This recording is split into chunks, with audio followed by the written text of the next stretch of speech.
Brett Velicovich is here, and he's the author of the book, The Drone Warrior. Brett, are we to understand that the Taliban have captured these drones, which are the best in the world? Why didn't we blow them up?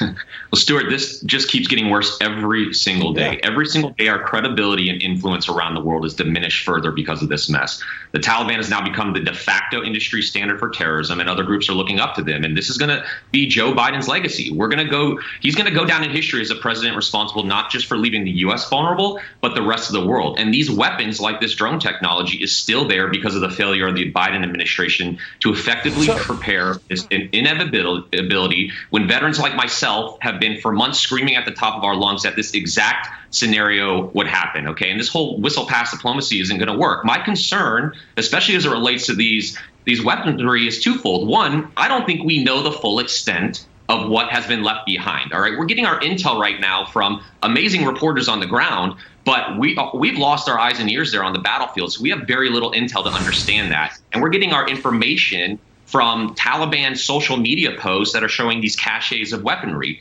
And then two, the most likely scenario that's going to happen is all this drone technology that's been left behind is going to be sold to the highest bidder. Right. Remember, this is technology that in many cases the State Department restricts from giving to foreign countries, and now it's just out there for the highest bidder to purchase. Is it the best technology for drones in the world? And what can these drones do?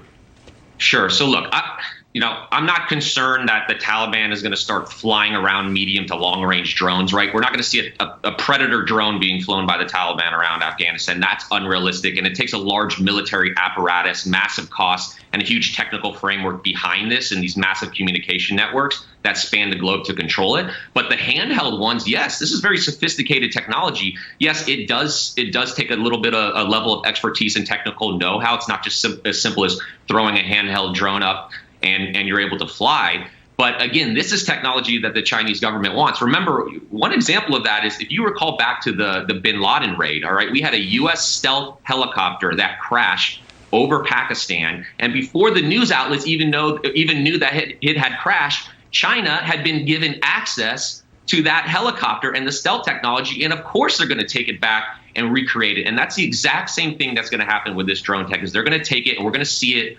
in future battlefields, especially as we go to this new cyber digital warfare that is going to be the next wave of the future when it comes to war. We are going to see this again. And if people think for 1 second also that we're not going to have to go back into Afghanistan and fix this mess at some point, then they're crazy. I've got 30 seconds left for you. Is there anything we can do about this? I think unfortunately right now, all we can do is all the administration can do is save face, right? This is a humanitarian mission now. And look, I spent my 21st birthday in Afghanistan. It was the first time I deployed to a combat zone. It was very early on in the war. And one of our priorities at the time, you know what, was to recover and find Stinger missiles that we gave the Mujahideen back in the 80s. OK, and this is after 2001. So you think that in the future we're not going to have to go back and try and get some of this technology and try and take it out of the hands of our adversaries? It's a total mess, and we're just going to see more of it. Brett, thanks very much for being with us today. You've got expertise that we need. Appreciate it. Thanks very much, Brett. Thanks.